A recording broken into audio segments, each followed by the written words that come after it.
So again, bandits in the faction of Bello Truji carried out an attack in Adamawa State, causing villagers to flee and buying over 22 persons, destroying businesses and all the farmlands in that area.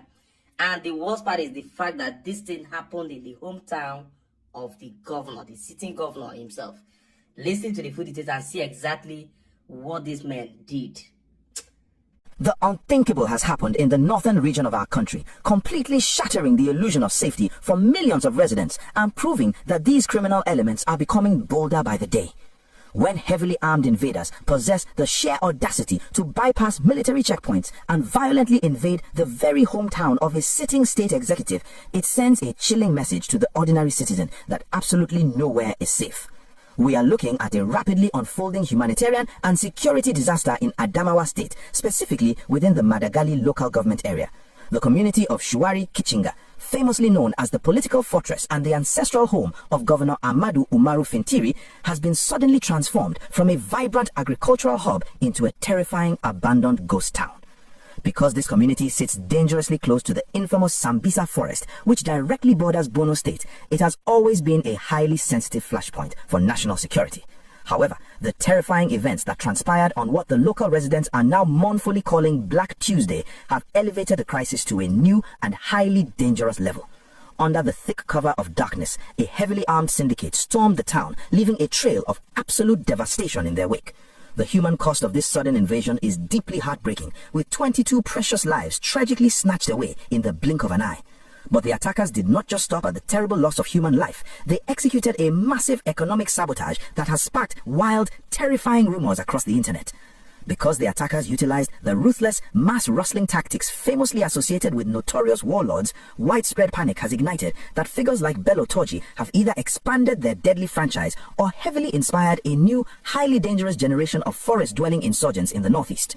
The economic backbone of this rural community has been completely broken, and the survivors are now experiencing a level of trauma that is incredibly difficult to put into words. We are receiving highly distressing accounts from the ground that paint a vivid picture of total displacement and sheer desperation. Desperate families are abandoning their generational homes, packing whatever clothing they can carry, and embarking on dangerous journeys to find refuge.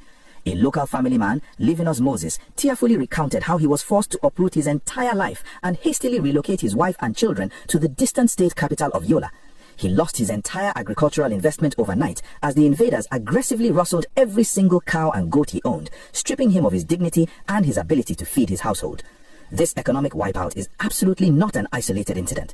Another displaced resident, Awal Yakubu, revealed the staggering scale of the theft, noting that over 100 herds of sheep and cattle were violently swept into the forest during that single dark night. The psychological grip of fear is so overwhelming that the town is bleeding its population by the hour. Thousands of citizens are scattering in every direction, seeking shelter in neighboring more populated areas like Michika, Gombe, Shua, and Mubi just to stay alive. As we dig deeper into the glaring intelligence failures that allowed this massive tragedy to happen right under the nose of the authorities, I want to take a brief moment to ask for your partnership. If you highly value a news platform that refuses to water down the truth and stands firmly with the everyday citizens who are suffering in silence, please take just 1 second to hit that like button right now. Liking this video is the absolute most powerful way to signal to the algorithm that this critical national emergency deserves to be seen by millions of other concerned Nigerians. Furthermore, please make sure you hit the subscribe button and turn on your notification bell immediately. By subscribing, you are joining a community dedicated to demanding total accountability from our leaders, and you guarantee that you will never miss our comprehensive follow-up investigations into how the government plans to recover these stolen territories. We cannot keep exposing these harsh realities without your active support, so please ensure you join the family today before we analyze the massive military failure. Now, returning to the most frustrating aspect of this entire catastrophe, we must heavily scrutinize the deeply questionable response of the security agencies tasked with protecting these vulnerable borders. The anger radiating from the displaced villagers is palpable, and it is largely directed at the military command operating in that specific sector. According to a highly vocal survivor named Enjandri Papka, the community did not just sit back and wait blindly for the attack to happen. He explicitly stated that advance warnings and highly credible intelligence regarding the impending invasion were successfully communicated to the military long before the first gunshot was ever fired. Yet, in what he painfully described as a highly disappointing, kid-glove approach to national security, the armed forces only made their presence known after the terrible destruction was fully concluded and the perpetrators had comfortably retreated into the Sambisa wilderness with all their stolen livestock. This highly delayed reaction has completely eroded the little trust the villagers had left in the system, prompting Papka to permanently move his entire family to Mubi because he no longer believes the state has the capacity or the willingness to protect him. The leadership vacuum at the local level is only making the situation much worse for the fleeing victims.